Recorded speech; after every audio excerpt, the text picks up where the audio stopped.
Hello, everyone, and welcome to the Explore the Extraordinary podcast. My name's Betty Godano, and today I am joined by the soul guide, Mike. So Mike is a near-death experiencer, a walk-in soul on a twin flame journey, and he recently wrote a new book, A Way of the Soul, The Way of the Soul Guide, Bringing Light to the Soul. And you can find it on Amazon. There'll be links in the description of this video. Mike has come and talked for us at IANDS groups and events before, and now he's promoting this new book. And I'm so grateful for you to be able to share your story on this platform. So I'm going to hand it right over to you and let you begin. Thanks so much. Well, thank you, Betty, for having me again. It's just as honor as it was last time. I'm very happy to announce the release of my book, which is pretty much a product of months of spiritual transformation, of conversation with beautiful souls that needed guidance, of everything that I've ever posted on Facebook on my page. You know, I have a page that has a little over 5,000 followers where I post insights and spiritual explanation to what's going on in this life.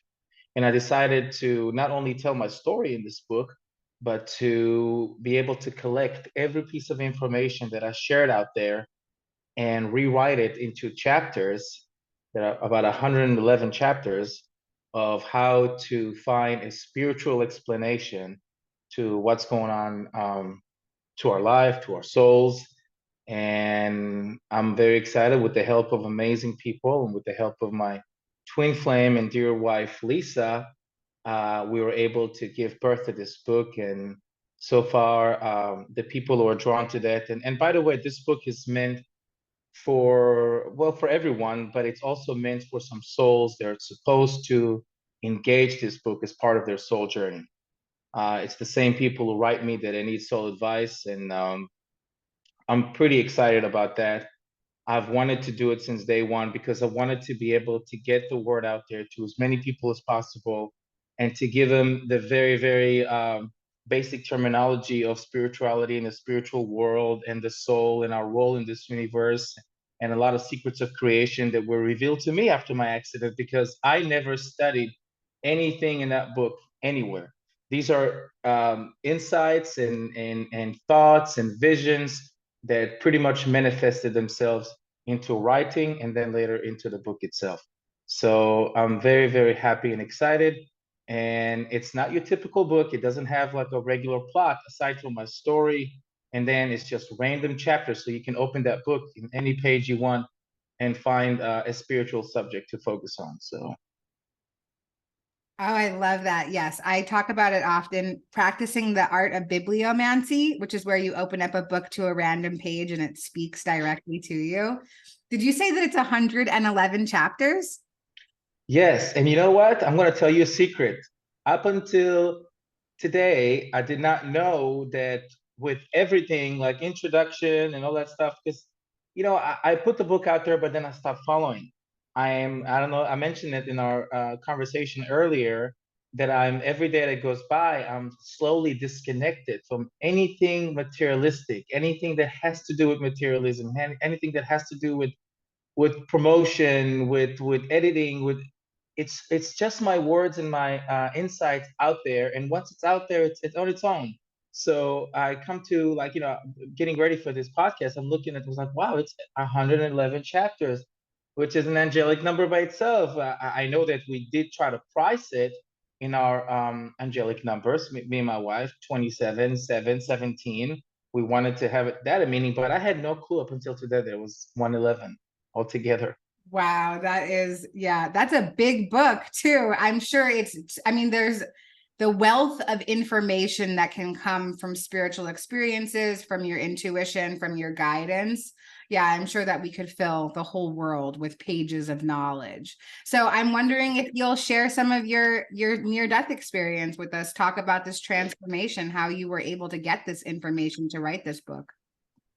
Yes, so of course, in one of our previous meetings, we were able to talk about my specific story to the core. But I must tell you that the more going further for the time of that incident, from that life-changing transformation, I understand its reasoning. I understand the source. I understand why things play the way they are. And I pay more attention to this ongoing spiritual transformation that is amazing. You know, we'll go to the accident, to the near-death experience itself in a minute here. But I learned that we almost have to go through a traumatic event in order to evolve spiritually.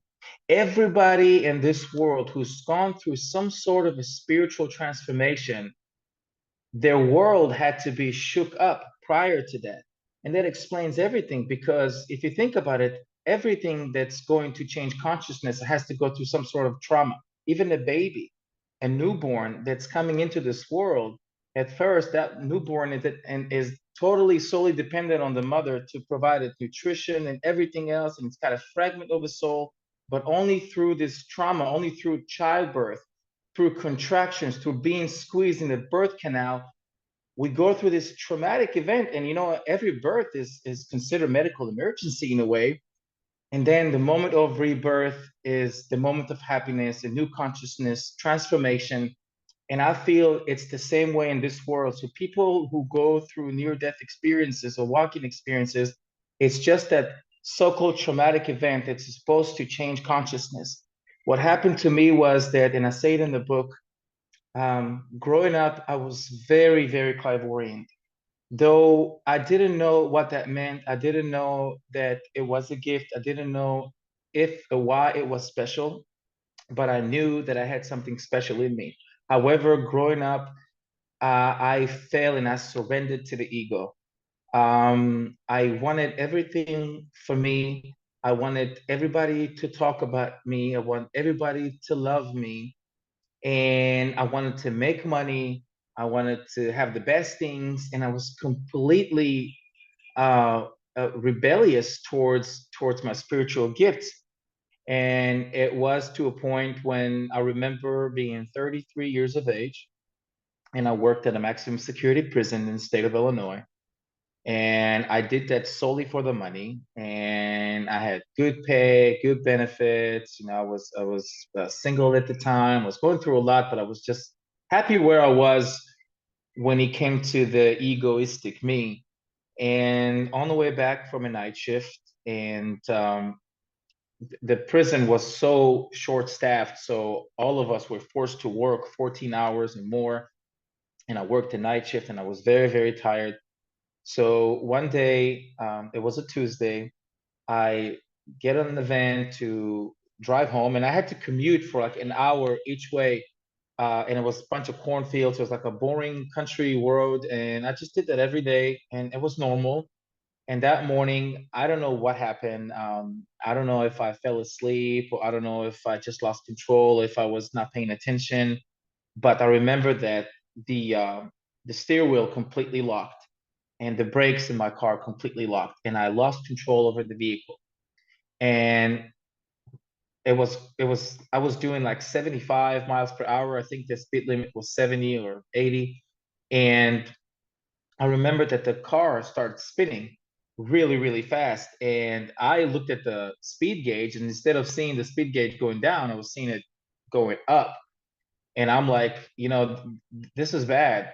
But at the same time, the first change that I realized in me was that I wasn't panicking like I would normally would. And I remember just I kept cool, and across from me there was a car that coming on the opposite lane. And I remember there was a lady there with two children. There was a mom who was supposed to apparently drop them off at school. It was 7 a.m., 7:20.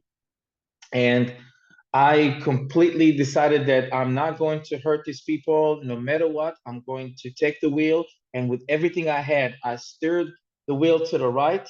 And there it was. It was a concrete wall or divider or concrete slab or something from concrete that I was heading into at the speed of 80 miles per hour. Now, usually these things happen really, really fast and instant, and these terrible accidents and tragedies, and we don't even have time to process it. But in my case, for some divine reason, I'm seeing myself holding the wheel, heading into that wall with absolutely no fear. And instead, I was smiling. I didn't realize why I was smiling. I was supposed to, back then I was also a martial arts instructor. So I had a business. I was working as a correctional officer. So why am I saying martial arts business? Is because I remember that back then I had reflexes and I was probably I could have just blocked or dodged or do something. But instead I was just holding the wheel still and I was heading into that wall. And there was a blast, a sound of an explosion, something like I've never heard in my entire life. It was louder than anything this world can even contain. And all I remember was seeing this little piece of white cloth. It was like a sheet hanging in the wind, and it was the airbag starting to deploy. And it was silent then. I remember opening my eyes, and I was upside down. And the first thing I remember is that I remember everything that happened up until that moment was still in my memory. It wasn't like I was blacked out or knocked out or just hallucinating or anything like that. I remembered everything. I was upside down. However, when I opened my eyes, all my senses, each and every one of them, from hearing to smelling to feeling any pain to feeling anything, completely started to disappear. Like I didn't have it. The sound was sucked out of the universe in a way that I can't even explain. When I try to tell people about the amount of silence that was there at the time, it's nothing that anybody would even understand. And one thing I remember the most is that even my thoughts, even the brain itself, because we always think as people, we constantly think, even if we don't feel anything, but even my thoughts were emptied out. And I remember just being there in this blissful moment where I felt that I am invincible, that I am limitless, that I am infinite, that I was just a light. I was just something that can start in one end of the earth and end up in the other, like a sun ray. Like there's nothing limiting. I don't feel any pain. I don't feel any sound.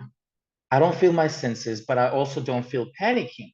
Like the sensation of fear was completely gone. It's like, and I think that was the thing that I've noticed the most. And I was upside down, and I'm like, I know what happened. I know what's supposed to happen right now. I know the irony of me just upside down and everything's crushed. So I was able to see the car. And if you saw the pictures of the accident, the car completely, it was a van, it was completely crushed. And it was almost aimed at the driver's side where I was obviously sitting, and it had a formation of sheet metal that created like these gigantic forks. They were just supposed to cut whoever uh, was sitting in that driver's seat, and they were like on me, but I'm not feeling them. So to myself, I don't even know what's going on, but I decided to just be present at the moment, even though it was a terrible situation at the time, and I was just trying to get out and expand out, but I'm obviously cannot touch anything, cannot feel any touch. And I'm feeling like I'm in a dream state, but I'm not dreaming. I'm looking outside the window, and it's our world. I wasn't, hovering above my body. I didn't leave my body. Not that I didn't have a body. I was just me. And I'm looking outside the window, and I see this lady going by, and that lady was dressed in black, and she had like old 18, 1700 type clothing and a headscarf. She was in her mid 60s. She had a scar on her right cheek, and she was just pacing back and forth outside my van. And I remember looking at her, and I was like, okay, maybe that's the only person that's outside. So I couldn't speak. Obviously, there's no sound. So I remember waving my hands just like for help, and that lady just kept nodding her head no and just pacing back and forth, back and forth. And I remember that like it was yesterday. Like I didn't even know what to feel about this lady. I wasn't even judging her appearance or anything. I was just trying to see if somebody would reach out and come and talk to me. And she wouldn't do that. So at the same time, I'm like still enjoying that blissful feeling that I'm feeling so good. And And it's every time I try my best to come up with a comparison of what it feels like comparison to something in this world. And I can't. This feeling does not exist in this world. Unless you have constant butterflies in your stomach, constant happiness, constant ease, constant excitement. That's to be the closest thing. So I'm laying there and I remember the change in my soul for the first time. And that's why I give you this description. It's because knowing the old me, um, I would have gotten really mad at that lady. I probably would be, acting rude and yelling or finding out why or judging her for not wanting to help me. And instead, for the first time, I remember me saying, "Hey, don't judge her. Maybe she's just scared that she's gonna cause more harm than good. Maybe I'm just scared that maybe she's scared that the car's gonna set up on fire." I was giving her all the excuses in the world why she is not a bad person for not helping me. And then I remember battling with my own mind, saying like, "Who are you? Like, why are you being soft?" Like to myself. But then I didn't even have time to even think about it too much. I closed my eyes because I know I wanted to gather more strength to somehow get out or teleport myself out. And the second I closed my eyes and opened them, here it comes. Everything, imagine there was a paused movie that you replay, everything came back to normal. The sounds, the smell, the intensity, I'm sorry, the fear, the pressure, the physical pain. I'm looking outside the same window that I looked at 2 seconds ago. And instead of this grayish, like foggy dream state scenario, I'm seeing people running, like hundreds of people were on the road, firefighters, ambulances, police cars, people from the prison that came to see what's going on, and everybody's just shouting and screaming. And I remember that I felt great. I literally felt great, just like I took a shower. And I'm talking about an 85 miles per hour collision and a rollover 5 times. So I would assume to be just in bad shape, but I was feeling great. And people are screaming at me, and I know this paramedic just tackled the car and through the window. He gave me an IV or wanted to give me an IV, and then I said, "Sir, I'm okay. Just get me out of here." And it's like, "Well, you think you're okay? Don't move, don't move, don't move. You're in shock. You probably have internal bleedings everywhere." And I'm like, I'm okay, but I was like, I was playing along with that. I didn't want to cause any trouble. So I was like, "Why are you giving me IV through the window when you can just get me out of here?" And he said, "Well, we can't. We have to wait for the firefighters to bring the jaws of life." And for those in among your viewers who don't know what that is, these are hydraulic devices. They're supposed to rip apart the car and extract the passenger out of it. So I'm like, okay. So I just closed my eyes while everybody was tearing up the car and yelling and screaming, and I hear machinery working and hammers and saws. And finally they get me out. They give me morphine to my stomach, like a shot. Nobody even warned me about that, and just gave me a shot and put me in a stretcher. And it was a ride. Like I've never been in an ambulance before, and going to the ICU or going to the trauma room, I think, and the lights and the police cars and everything was just chaotic. But deep inside, I'm laying there and I'm like, what just happened to me when I was in the car? Why I felt so good? Why I felt home when I was not at home? Why I felt safe when I was not safe? Why I felt secure when I was not secure? And why I didn't judge that lady when before that I was the most egoistic, judgmental person that I've known. And all these answers, I knew that back then these people in the ambulance could not answer. But I did have one question to the deputy sheriff lady that was in the ambulance with me. And I was like, "Ma'am, can I ask you a question?" And she goes, "Well, maybe later because you need to rest. We're going to the ER right now." And I said, "Well, I insist if that's okay." And she said, "Go ahead." And then I asked, Is that isn't it against the law for a citizen not to help another citizen in distress? And everybody was asking, they were like, "What are you talking about? We helped you. We're here." And I said, "Well, that lady was there and she wouldn't call the cops or you or anyone. And she was just walking outside my car very close. And I was trying to wave at her and nothing happened." And they were like, "Well, we were the first ones in the scene. There was nobody there. There's no lady. You're in the middle of a field. There was nobody there. We thought you were dead." And I remember that if I were to say anything further, they might think that I have like a brain damage, or they might think that I was. And no, I'm like still battling with the ego as the walking soul is settling in my body. So it was a weird situation, which only later I figured out that's what it was. So I didn't know what was going on. I was panicking in a way, but I was still thrilled and I was smiling about the situation that just happened to me in that car. And we were rushing to the hospital. And this is where miracle number two happened. So I don't wish anyone to ever experience that unless they're medical students. But when you go to a trauma room in a hospital, unlike the ER, the trauma, they're in charge to bring all the imaging equipment to you. The X-ray, the CT, MRI, anything you need comes to you. You're like getting a quote unquote a VIP treatment by the hospital because of the severity of the trauma. And everybody came to me and started scanning me and taking my blood and doing CTs from head to toe, like head to toe, and everything happened so fast. And I remember laying in a bed afterwards, and it wasn't.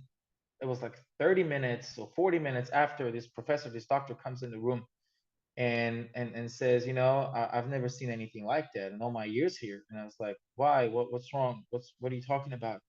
And he said, well, I'm gonna have to let you go. And I said, why? He said, you don't even have inflammation. You don't even have bruising. You didn't even break a fingernail, not even a scratch, nothing. And it can't be. And then he was asking, like, did you come out of this car? And it's like, yeah. Well, the police brought me here. They got me out. And shortly after, I ended up going home. And a day after, I went to work, and nothing happened to me. And everybody who spoke to me afterwards, from people who wrote a book about me 7 years ago, to people who just wanted to study what happened, to the police people, to the engineers, they're like, there's no way in the world you would not be severely injured, at least to the least severely injured, if not 99% dead because of that accident, and nothing happened to me. And following that, it was 7 years of transformation where my body, my mind, my ego were battling this new soul, almost preventing it from integrating into my body and fulfill its true purpose, until I was able to rise above the occasion and give my soul the center stage and understand my purpose. And ever since then, living my purpose in a way where it just, and it's not just this book. This book is just um, a tool to help even more people that I've already helped in the past 7 months. I've spoken to over 350 people on soul reading sessions all around the world, from remote villages in Africa to people in West Germany, Canada, United States, you name it. And these are souls that are specifically contacted me because I'm part of their soul journey just as much as they're a part of mine. Wow. Oh man. Yeah, it's amazing how the story is your story is amazing. And I'm going to see if I have proper editing skills and see if I could put your pictures of your accident in. If I can't, I'll put a link to where people can find them, because it is astonishing, the wreckage of the car. And so I want to take a beat, and I would like for you to explain your interpretation of what a walk-in soul is, in case somebody doesn't know what it is that we're talking about. Of course, of course. So I'm going to give you, and here's what I do with people, because once we live in this physical body, I call it the vessel, we have fragments of our light, which is our soul, that is connected to the source, to the higher light, to the light that expands to everywhere, that a light that is not limited by body. So think about a candle light inside of a vessel. The bigger the vessel, the more light it's going to expand to. So with our physical body, it's very, very hard to expand the light if you are limited by what we call in the new age term the ego. Some people call it the evil incarnation. Some people call it the mind. Anyways, it's connecting us to this physical consciousness through this, I call the human body an umbilical cord, because the ego, using that umbilical cord, called body, this universe, this consciousness, it feeds us with everything we need. We eat, we drink, we have physical pleasures, we exist, we have a roof, we have everything we need. It's been fed to us. While the spiritual umbilical cord that we're connected to is most of the time suppressed by the ego. But we are all connected both through a spiritual umbilical cord of light to the higher worlds where our source is, where we come from. And we are also connected through the physical one, which is this body, to the ego. Now, my soul, as I was beginning to tell you, growing up, was always here to fulfill a certain purpose. And the purpose was not what I got myself, was not the life that I gave myself for 33 years. It was the complete opposite, though the potential and the instructions of the journey were there. Since I failed to fulfill this journey, and my soul has been reincarnated to this life many times over before, and I know that, and I've dreamed about it, and I had the deja vus, and I had the deep connections to know that my higher self, which is as it's part of your soul, you know, like the twin flames that say that it's two souls split, that it's a one soul that's split into two, got into two different individuals, and then there is a union, which is true. But at the same time, we as human beings don't get to live inside our body our full soul potential. We don't have our all, everything that's in us right now is just a fragment of our real, true, higher self. And we're connected. When a walking soul, especially in my case, it's not, a lot of people think it's like a complete stranger, different soul that has a contract with the old soul, and they just swap. Why are they swapping? Who is that other soul? Is that really a different soul? Not in my case. In my case, it was a higher consciousness. It was a different fragment of my soul light came in here to swap and to actually live my purpose. And therefore, the memories of a walk-in remain. The loved ones of a walk-in remain. There is not too much shaking of reality going on here. It's just you start fresh. You know, when people start in new, different incarnation, when they reincarnate, it's the same soul that comes in different bodies. Why? So they can correct their previous journey. If they did do something right, or they're supposed to fix and correct, they come in a different body and they correct it, or they sometimes correct the world. See, we're here for an individual journey, but once we are completing our journey, once our vessel is full of light, right, we are sharing it with others. We start illuminating, we start having auras, halos. This is the definition of that. So in my case, my soul that came as a walk-in was just higher parts of my soul source. They came in here and decided that it's going to live my life the way it was supposed to be lived. And like I said, it took me 7 years of not only depression and bad choices and being hurt and hurting people and battling the ego and not understanding what's in me that's changing. Like, people would not understand why I'm changing so much. A lot of them thought it was like, well, is it an act? Isn't you? I mean, what's going on with you? But a walking soul is almost like a clear version. It's like, instead of me having to be reborn to another family or to a new body and be reincarnated, I reincarnated into my own body. Just everything that polluted that part of my soul, the old soul of mine, was gone, and a new soul came in. But this is exactly what happened to me specifically. Oh man, like as you're talking, I'm like back here, I'm like, yes, oh, me too, me too. And you're talking about it in a Wow. really digestible way. Like, you're making it very easy. In my spiritual experience, I said to them, you know, in that space, I said, I can't go back into her body. There's no way. She's glitched. She needs way too much healing. There's no way to accomplish it. And they said, okay, you don't have to go back into her, but you do have to go back because you're not finished. And so we'll show you the baby that you'll be born into. And when they showed me the It's baby, amazing. and all the life experiences, you know, it was still many of the same challenges that I had already gone through. And I was like, oh, I can't start over. Like, I guess I'll just go back into her. Cause yeah. And it was the same thing, a total cleansing. And so for me, I didn't have any language. And when somebody presented to me the idea of a walk-in soul, and the way that it was presented to me was like a swap of spirit, I thought, well, that gives me a lot of comfort, because I feel like maybe that's something, but no, I know that it's still my original soul, but a higher fractal of it. So everything that you're saying, for me, it resonates so hard.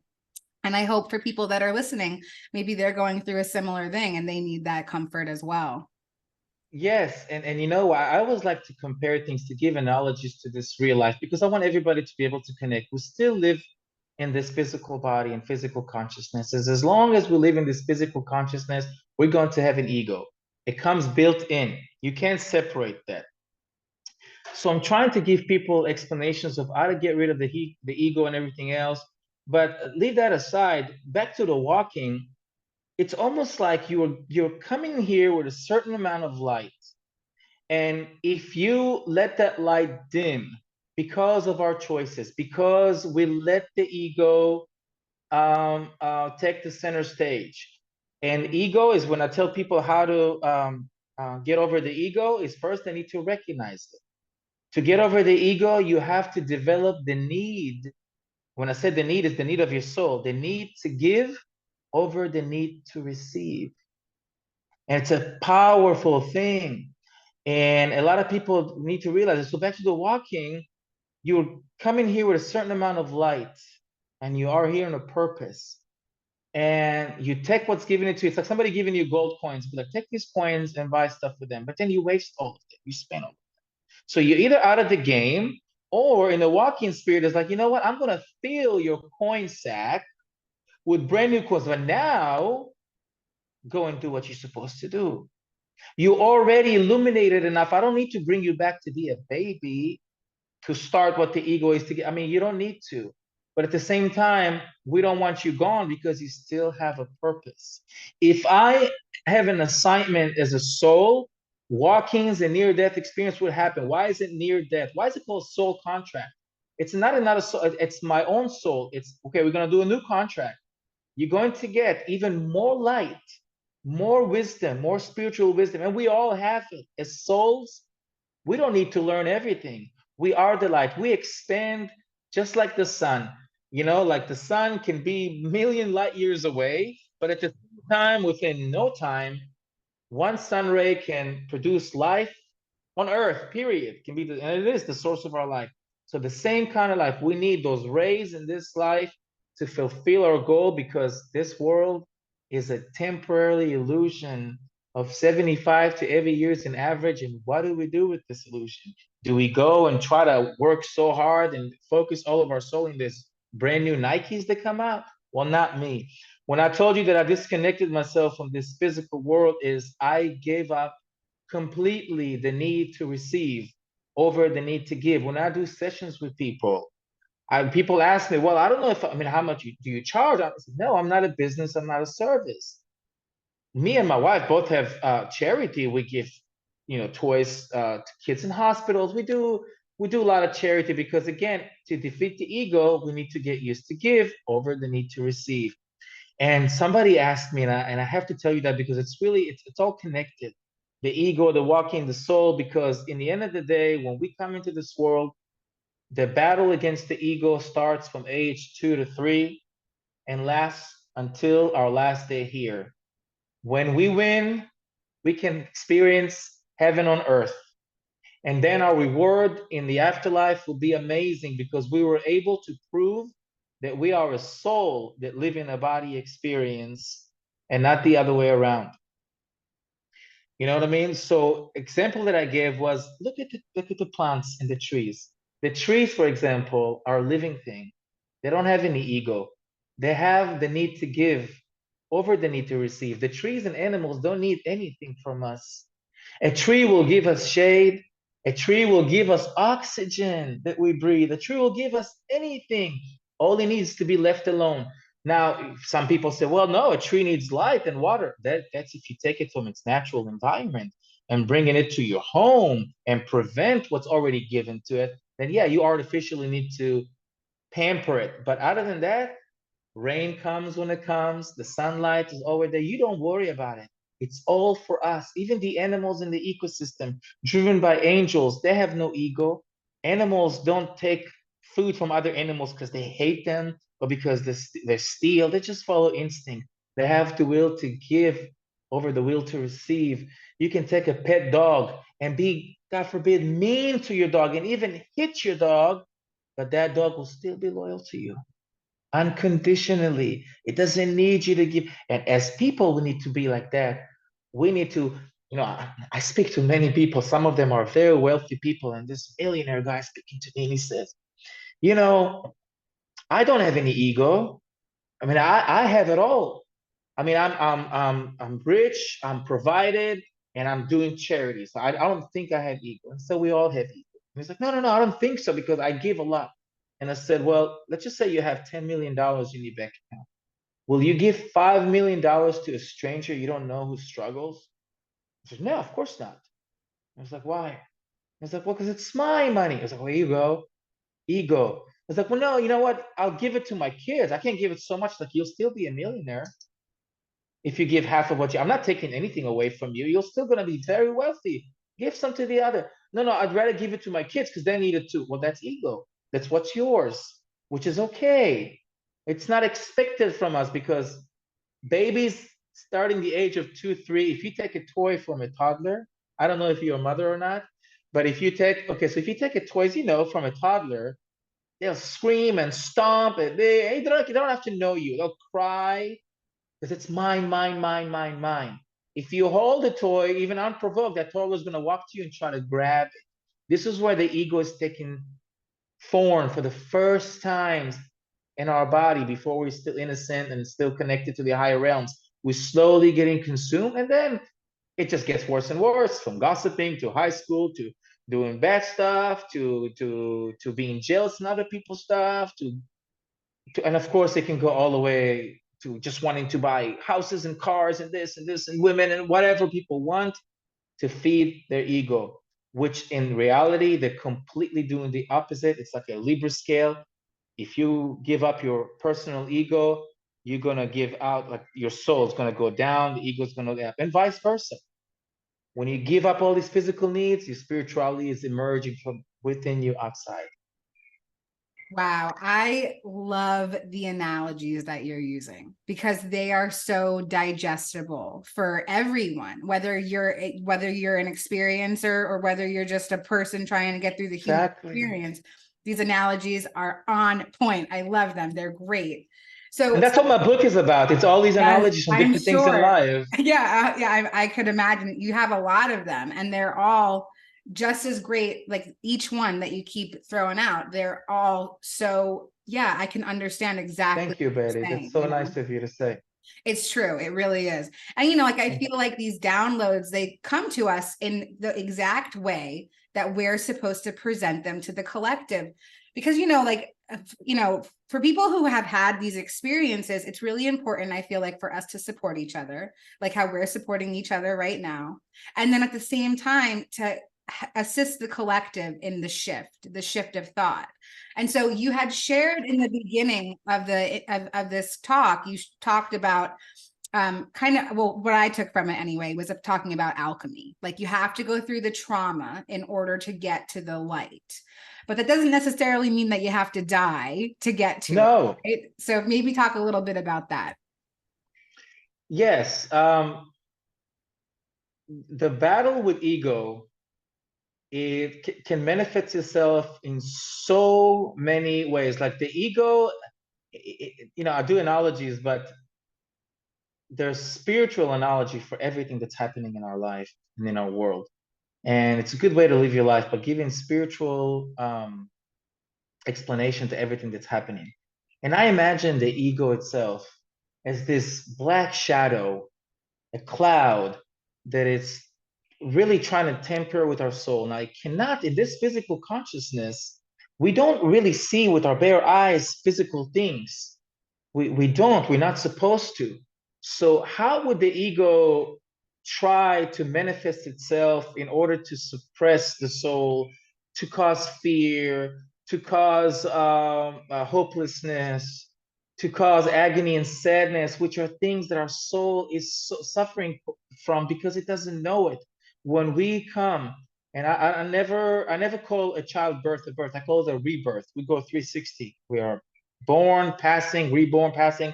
In this world is the world of the mortals because there is mortality here. Here we suffer that. And the ego can only mess with us by manifesting problems, trials, hardships in life. Sometimes the collective is also involved. But we have to understand one thing, it's an individual journey. Though the collectives are there to support us, they're like actors and actresses in our own personal movie that we direct, and we are actors and actresses in their movie. We can be in each other's movies, but it's a separate one for each and every one of us.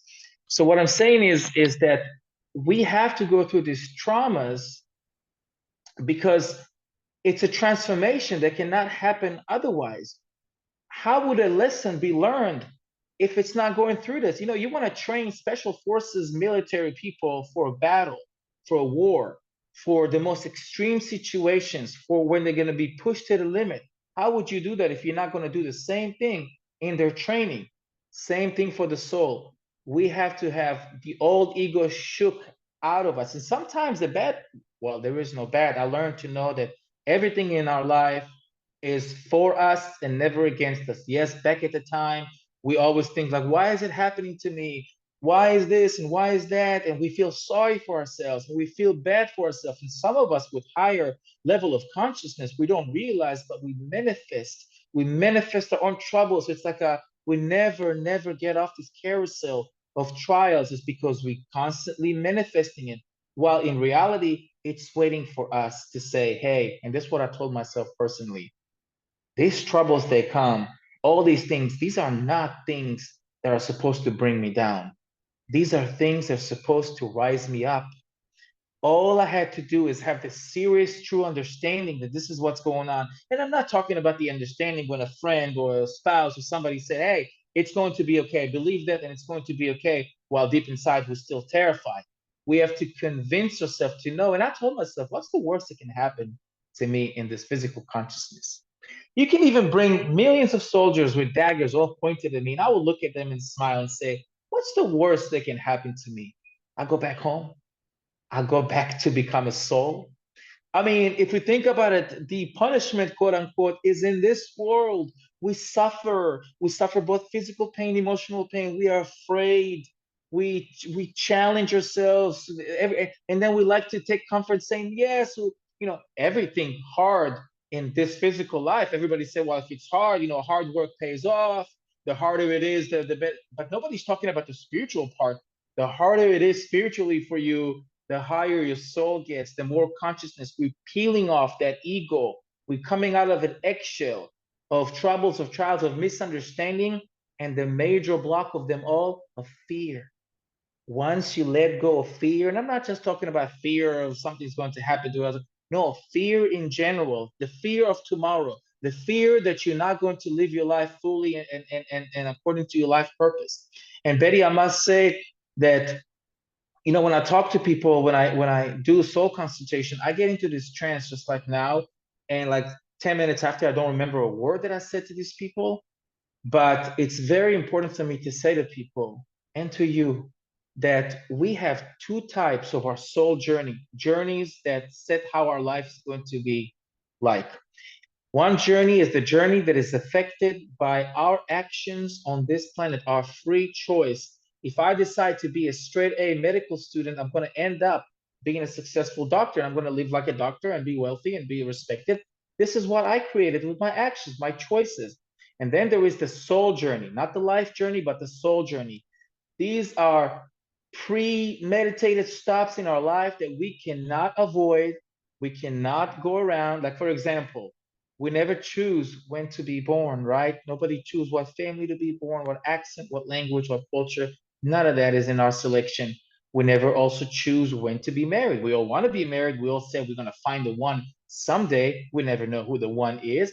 We never know how many kids we'll have, when we're going to fall pregnant, what week we're going to have our child. These are things, and of course, when we're going to pass. These are things in life that we can't avoid. And I'm here to be like a spiritual traffic sign for people and to guide them through what they have to do in the soul journey. So everybody who comes to me, they're all drawn to my story because they're part of my journey and I'm part of theirs. And they all are the same very high in consciousness soul that hits the same block in life. And I tell them, if it happens to you, it was supposed to happen to you, and it happened for you. It needs to shake you up spiritually, and it's okay to get shook up. If I feel bad for those who leave 9 to 5, white picket fans, everything is normal in their life. There's no too much excitement. They're not being tried. These are people that usually come here in their first incarnation of soul. They live life, they learn, and if they haven't learned the lesson, they come back again. But some of us, like you and me, we have a soul purpose, and it's no pun intended, soul purpose, one purpose and a soul purpose to help others, to guide them, to eliminate their path. Because, like I said, we are a vessel. Once our vessel expands with light, once we take care of ourselves, once we are awakened, it's time to awake the collective. This is the only time we do that. And by doing awakening us and awakening the collective, we're correcting the world. And then we're expected a reward that I can never even put in words when it comes to this physical world terms of what's waiting for us. The mother of all bliss, the butterflies in our stomach that never stop. Happiness, happiness, happiness. And all that happens when we end our journey here on this earth. I am so emotional right now. I'm just like, I'm so excited. I'm so happy to know you. I'm so happy that you're doing exactly what you're meant to. And I'm so grateful to connect with you today. And this has been Likewise. totally amazing. I'm completely in the trance. I'm going to carry this feeling with me throughout the day. Oh, I feel that, Betty. I feel Yes, that. Thank me you. too. Me That's good. The too. feeling is mutual. It's so, I hope people that are watching can feel it too, because your zeal, your excitement, and the state of knowing that vibrates out of your frequency, like you are speaking truth, and You said it right. The it knowing. I'm sorry penetrates for people. interrupting you. No, It's knowing over believing. yes, Most people believing, and I tell people, when you believe, it's wonderful. But believing has 1 inch of doubt in it. Maybe or maybe not. When you know beyond any shadow of a doubt what it is, what's your purpose, who we are, live a soul experience. You are a soul. There is no need to live anything else. Don't think about what if nothing happens when what people are afraid of. If you ask everybody what's your ultimate fear, if you do a poll, I'm telling you, 100% people tell you the ultimate fear is either they die or somebody close to them die. Because anything else can be replaced, right? But I'm telling them, here is where you are wrong. And I'm telling you this sentence and take it in yourself. Everything that's born is destined to die. Everything that so-called dies is destined to live the eternal life, life with no limitations. And if we can take that and have the knowledge while we are here, we're experiencing heaven and earth, and we're doing amazing things for people, things that no money can buy, things that no social status can provide you, nothing. Speaking to souls, even psychiatrists and psychologists, and I'm, obviously none, but even they go by books, by knowledge, by science, by behavior. I mean, it's they follow guidelines. We're going to penetrate deeper and deeper and be like, you all are special. You all can be psychics. All of you have that potential. What you don't have is awareness. You have the ego, you have the doubts, like you said. Don't believe, no. Once you know, you'll experience that world. That world's going to be unveiled. The veil is going to be removed. And I have a chapter about that in my book too, how to remove that veil. Once you see beyond the veil, you see the valley, you get out of your little hut and you see outside. and you can expand and live like a soul while you're living in this planet. It's amazing. I'm telling you, this is amazing feeling. Every single day, I channel with people. Even the most people I see in the street, I smile at them. I can see that that smile penetrates into their soul. Random people come to me, earth angel come to me, getting into the shape of people and testing me, and I'm passing those tests with flying colors, and I don't need no money, I don't need nothing, no success, anything to reach every one of these souls, because they're there for us. They're laying around, part of our journey. So that's what I had to say.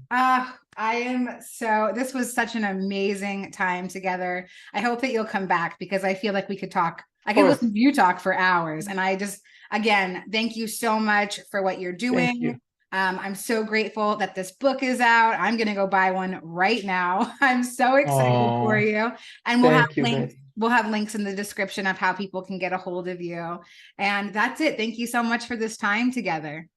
Thank you for enlightening me as well, and keep doing what you're doing. You're a wonderful soul. Thank you. Thanks so much.